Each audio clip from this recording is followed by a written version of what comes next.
Sir, ട്രംപിന് മുന്നിൽ കാനഡയും മെക്സിക്കോയും മുട്ടുമടക്കി. പക്ഷെ ചൈന പോരിന് ഉറച്ചു തന്നെയാണ്. ഈ ഇറക്കുമതി ചുങ്കം ചൈനയുടെ ഉൽപ്പന്നങ്ങൾക്ക് ഏർപ്പെടുത്തിയപ്പോൾ തിരിച്ച് ചൈനയും അതേ നാണയത്തിൽ മറുപടി കൊടുത്തിരിക്കുകയാണ് അമേരിക്കയ്ക്ക്.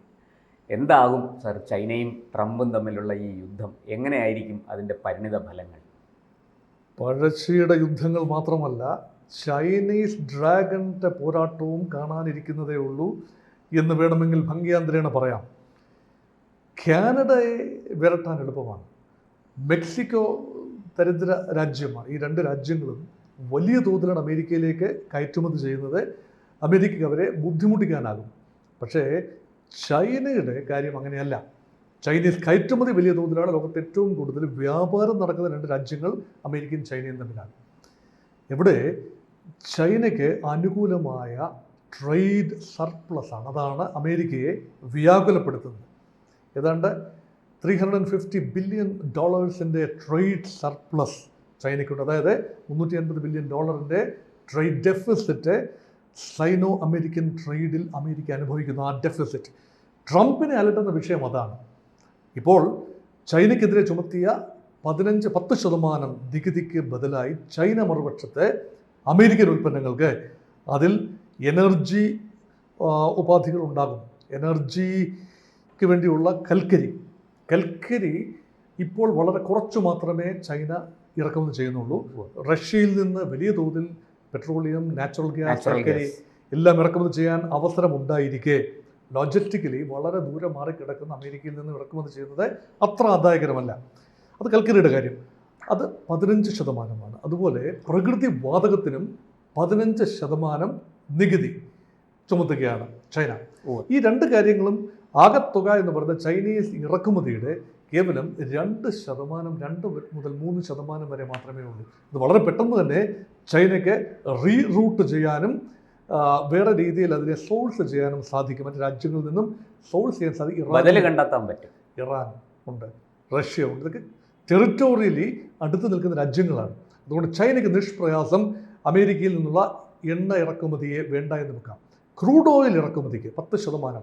അമേരിക്കയ്ക്ക് ക്രൂഡ് ഓയിലുണ്ട്, ഷെയിൽ ഓയിലുണ്ട്. ഇതൊക്കെ ഇറക്കുമതി ചെയ്യുന്നതിന് 10% നികുതി. അപ്പോൾ ചൈന കയ്യും കെട്ടിയിരിക്കുന്നില്ല എന്നതാണ് വാസ്തവം. അതുകൊണ്ട് മാത്രം നിൽക്കുന്നില്ല. അമേരിക്കയ്ക്ക് അത്യന്താപേക്ഷിതവും ചൈനയിൽ ധാരാളമായി ഉള്ളതുമായ ചില മിനറൽസ് ആൻഡ് മെറ്റൽസ്, അതിൽ ടങ്സ്റ്റൺ ഉണ്ട്. ടങ്സ്റ്റൺ എന്നത് ഈ ബോയിലിംഗ് പോയിന്റ് വളരെ ഹൈ ആയ ഒരു മെറ്റലാണ് ടങ്സ്റ്റൺ. അപ്പോൾ ടങ്സ്റ്റൺ ഡിഫൻസ് ആവശ്യങ്ങൾക്ക് വേണ്ടി ഉപയോഗിക്കുന്ന ഒരു മെറ്റലാണ്. അത് ടാങ്കുകളെയും കവചിത വാഹനങ്ങളെയും എല്ലാം പെനിട്രേറ്റ് ചെയ്യാനുള്ള സംവിധാനമുള്ള അത്ര കട്ടിയുള്ള ലോഹമാണ്. അതുകൊണ്ട് ടങ്സ്റ്റൻ്റെ 80% ഉൽപ്പാദിപ്പിക്കുന്നത് ചൈനയാണ്. അപ്പോൾ ചൈനയിൽ നിന്നുള്ള ടങ്സ്റ്റൺ കയറ്റുമതി ചൈന ഏകപക്ഷീയമായി നിർത്തിവെച്ചിരിക്കുന്നു. അമേരിക്കയ്ക്ക് ഒരു തരി കൊടുക്കില്ല.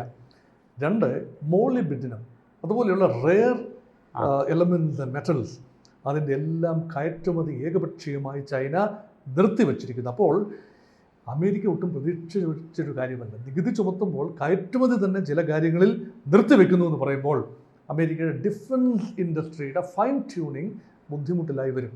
അമേരിക്കയ്ക്ക് മറ്റ് രാജ്യങ്ങളിൽ നിന്നും സോഴ്സ് ചെയ്യാൻ സ്വല്പം സമയമെടുക്കും എന്ന് മാത്രമേ ഉള്ളൂ.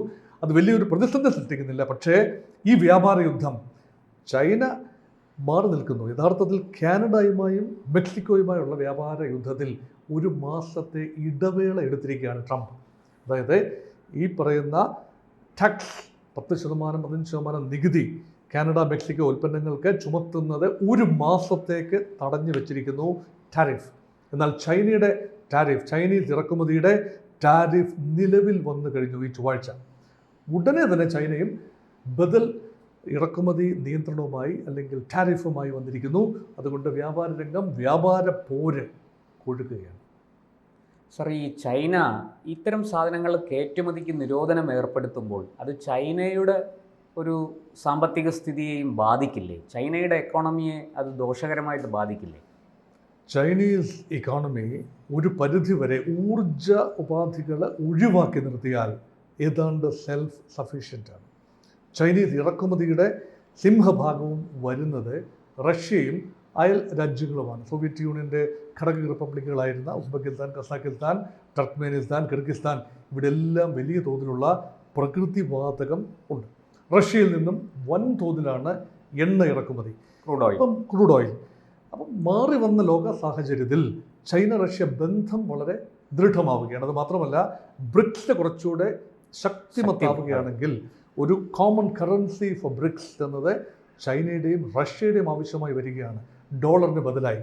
ഇന്ത്യക്കും അങ്ങനെ ഒരു താല്പര്യം ഉണ്ടാവാമെങ്കിലും ട്രംപിൻ്റെ വിരട്ടൽ കുറേയൊക്കെ ഏൽക്കുന്ന രാജ്യം കൂടിയാണ് ഇന്ത്യ. കാരണം ഭാരതം ഒരു ബ്രിക്സ് റെജിമെൻറ്റിലേക്ക് ഡോളറൈസേഷൻ നീക്കത്തിലേക്ക് പോവുകയാണെങ്കിൽ ഒരു പക്ഷേ റിറ്റാലിയേറ്ററി മെഷേഴ്സ് ഉണ്ടാകുമെന്ന ഒരു ഭയമുണ്ട് ഇന്ത്യക്ക്. അത് മാത്രമല്ല ചൈന ഇന്ത്യ ബന്ധങ്ങൾ അത്ര സുഖകരമല്ലാത്തത് കൊണ്ട് അങ്ങനെ കണ്ണുമടച്ച് ചൈനയുടെയും റഷ്യയുടെയും ഒരു സ്കീം ഓഫ് തിങ്സിലേക്ക് ചേർന്ന് നിൽക്കാനുമാവില്ല ഭാരതത്തിന്. അതാണ് ഒരു ആശങ്കപ്പെടുത്തുന്ന നയതന്ത്ര തലത്തിലെ ഒരു ആശങ്ക. അതാണ് നയതന്ത്ര തലത്തിലെ ആശങ്കയാണ് നമുക്ക്. പക്ഷേ ഒരു ഭാഗ്യമുണ്ട്, ഭാരതത്തിനും ചൈനയ്ക്കും ഒരുപോലെ തന്നെ ഊർജ ആവശ്യമുണ്ട്. അത് രണ്ടും റഷ്യയിൽ നിന്നും ധാരാളമായി ഊർജ സാമഗ്രികൾ അല്ലെങ്കിൽ ക്രൂഡ് ഓയിൽ ആയിക്കൊള്ളട്ടെ നാച്ചുറൽ ഗ്യാസ് ആയിക്കൊള്ളട്ടെ ഇറക്കുമതി ചെയ്യാൻ കഴിയുകയും ചെയ്യുന്നു. അതുകൊണ്ട് അമേരിക്കയെ ഊർജ ആവശ്യത്തിന് വേണ്ടി ചൈനയ്ക്കോ വരില്ല. പക്ഷേ സാർ, അവിടെ അപ്പോഴും നമുക്ക് ഈ പറയുന്നത് പോലെ ഈ ഒരു അമേരിക്ക ചൈനയ്ക്ക് മറ്റൊരു വലിയ ഗുണം ഞാൻ കാണുന്നത് വിഭവങ്ങൾ പലതും വില കുറച്ച് ചൈനയ്ക്ക് കിട്ടുന്നുണ്ട്. ചൈനയിൽ നിന്ന് അത് തന്നെ വില കുറച്ച് അമേരിക്കയ്ക്ക് വിൽക്കാനും സാധിക്കുന്നുണ്ട്. അതേ സാധനങ്ങൾ അങ്ങിപ്പോൾ ടങ്സ്റ്റൻ്റെ കാര്യം പറഞ്ഞു, അതുപോലെയുള്ള സാധനങ്ങൾ മറ്റ് സ്ഥലത്തുനിന്ന് വാങ്ങുകയാണെങ്കിൽ കൂടിയ വില കൊടുക്കേണ്ടി വരും അമേരിക്കയ്ക്ക്. അപ്പം ഈ സാഹചര്യത്തിൽ ഇത് എങ്ങനെയാണ് ഇത് വന്നു ഭവിക്കുക, ഇതിൻ്റെ ഭാവി എന്തായിരിക്കും എന്ന് അങ്ങേക്ക്? Labour charges are one of the lowest in China. Yes. But cheap labour is available in China. Drilling charges കുറവാണ്. മിനറൽസ് ആൻഡ് മെറ്റൽസ് മൈൻ ചെയ്തെടുക്കുന്ന ചാർജ് വളരെ കുറവാണ്. And China has indigenous technology. China തന്നെ വികസിപ്പിച്ചെടുത്ത വലിയ ടെക്നോളജിയുണ്ട്, സാങ്കേതിക വിദ്യയുണ്ട്. ഇതിൻ്റെ എല്ലാ സഹായത്തോടു കൂടി ലാഭകരമായ ഉൽപ്പാദനം നടക്കും. ഇനി അത് ഫിനിഷ്ഡ് പ്രോഡക്റ്റ് ആണെങ്കിലും അല്ലെങ്കിൽ അസംസ്കൃത പദാർത്ഥങ്ങളാണെങ്കിലും തന്നെ ലാഭകരമായി കൈവശമുണ്ട്. അത് ലോക വിപണികളിൽ എത്തിക്കാൻ സാധിക്കും. അമേരിക്കയുടെ ദൈനംദിന ആവശ്യത്തിനുള്ള ഒരുപാട് കാര്യങ്ങൾ ചൈനയിൽ നിന്ന് കടന്നു വരികയാണ്. അതുകൊണ്ടാണ് അമേരിക്കയുടെ മധ്യവർഗത്തിനും അടിസ്ഥാന വർഗത്തിനും വലിയ ബുദ്ധിമുട്ടില്ലാതെ ജീവിച്ചു പോകാൻ സാധിക്കുന്നത്. ഈ ഉൽപ്പന്ന ഇറക്കുമതി പൂർണ്ണമായി നിർത്തലാക്കുന്ന ഒരു സാഹചര്യം അങ്ങനെ ഉണ്ടാവില്ല. അമേരിക്കയുടെ ആകമാന ഇറക്കുമതിയുടെ 16.4% ചൈനയിൽ നിന്നാണ്, 14% മെക്സിക്കോയിൽ നിന്നാണ്, ഏതാണ്ട് തത്തുല്യമായ ശതമാനം 14% തന്നെ കാനഡയിൽ നിന്നാണ്. ഈ 3 രാജ്യങ്ങളിൽ നിന്നും ആകെ അമേരിക്ക ഇറക്കുമതി ചെയ്യുന്ന ഉൽപ്പന്നങ്ങളുടെ പകുതിയിലധികം വരുന്നത് ഈ മൂന്ന് രാജ്യങ്ങളിൽ നിന്നാണ്. അങ്ങനെ നോക്കുമ്പോൾ ഈ 3 രാജ്യങ്ങളുമായിട്ടാണ് ഇപ്പോൾ ഏതാണ്ട് യുദ്ധപ്രഖ്യാപനം, ട്രേഡ് വാർ പ്രഖ്യാപനം ട്രംപ് നടത്തിയിരിക്കുന്നത്. അതുകൊണ്ട് ചൈനീസ് പ്രോഡക്ട്സ് വരാത്ത ഒരു സാഹചര്യം ഉണ്ടാവുകയാണെങ്കിൽ അമേരിക്കയിൽ തൊട്ടാൽ പൊള്ളുന്ന വിലയായിരിക്കും സാധനങ്ങൾക്ക്, നിത്യോപയോഗ സാധനങ്ങൾക്ക് ഉൾപ്പെടെ. അങ്ങനെ വന്നാൽ പൊതുജന പ്രക്ഷോഭം ട്രംപിനെതിരെ തിരിയും. അതൊരു വലിയ ഡൊമസ്റ്റിക് പ്രോബ്ലമാണ്, പൊളിറ്റിക്കൽ ഇഷ്യൂ ആണ്. ട്രംപ് എന്താണോ ആഗ്രഹിച്ചത്, വിലക്കയറ്റം പിടിച്ചു നിർത്തുക, ഉൽപ്പാദനക്ഷമത കൂട്ടുക, തൊഴിലവസരങ്ങൾ ഉണ്ടാക്കുക, അങ്ങനെ അമേരിക്കയ്ക്ക് വരുമാനം കൂട്ടുക, പെർ ക്യാപിറ്റ ഇൻകം ഉയരുക, അങ്ങനെ make America great again and help Americans have A luxurious life. ഇതൊക്കെ തിയററ്റിക്കലി കറക്റ്റ് ആണെങ്കിലും ചൈനീസ് ഇറക്കുമതി പൂർണ്ണമായി നിന്ന് കഴിഞ്ഞാൽ അമേരിക്ക ഉണ്ടാകാവുന്ന ഒരു ബുദ്ധിമുട്ട്, വലിയ വെല്ലുവിളിയാണത്. അത് വെല്ലുവിളിയാണ്. അത് സാമ്പത്തിക ശാസ്ത്രം ലെവലേശം വശമുള്ള ആളല്ല ട്രംപ്. ട്രംപ് ഒരു ബിസിനസ്സുകാരനാണ്, ശരിയാണ്. പക്ഷേ political economy and diplomacy behind economic transactions, ഈ 2 കാര്യങ്ങൾ ഇനിയും ട്രംപ് പഠിക്കാനിരിക്കുന്നതേ ഉള്ളൂ. ട്രയൽ ആൻഡ് ടെററിനുള്ള ഒരു അവസരമല്ല ഇതെന്ന് ഓർക്കണം. മുൻ ട്രംപ് അഡ്മിനിസ്ട്രേഷൻ എടുത്ത നിലപാടുകളേക്കാൾ കുറച്ചുകൂടി കഠിനമായ നിലപാടുകളാണ് ഇപ്പോൾ ട്രംപ് കൊണ്ടുവരുന്നത്. ശരിക്കും ഒരു ട്രേഡ് ഡിപ്ലോമസി ട്രംപിന് ഇനിയും കൈവന്നിട്ടില്ല എന്ന് വിശകലനം ചെയ്താൽ അത് തെറ്റാകുമോ സാർ? ഇപ്പോൾ അക്കാദമിക്കുകളുടെ ഒരു വിശകലനം ആ രീതിയിലാണ് പോകുന്നത്. ബിസിനസ്സുകാരനായ Trump is a different ball game. He may know how to do business, but the same business transactions cannot be translated on a political platform. അത് അങ്ങോട്ട് പറിച്ചു നടന്ന ബിസിനസ് മോഡലുകൾ അല്ലെങ്കിൽ ബിസിനസ് നെഗോസിയേഷൻ മോഡലുകൾ രാഷ്ട്രീയത്തിലേക്കും ഡിപ്ലോമസിയിലേക്കും അതുപോലെ പറിച്ചു നടാൻ ആവില്ല എന്ന് വളരെ പെട്ടെന്ന് തന്നെ ഒരുപക്ഷെ ട്രംപിന് മനസ്സിലായേക്കാം.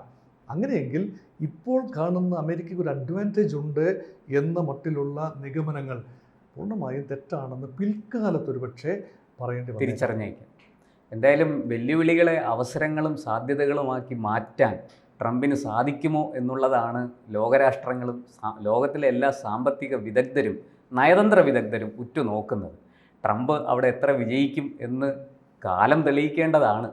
അതിൽ ചൈനയും ട്രംപും തമ്മിലുള്ള ഈ ചുങ്കപ്പോര് എവിടെ ചെന്ന് അവസാനിക്കും എന്ന് നമുക്ക് കാത്തിരുന്ന് കാണാം.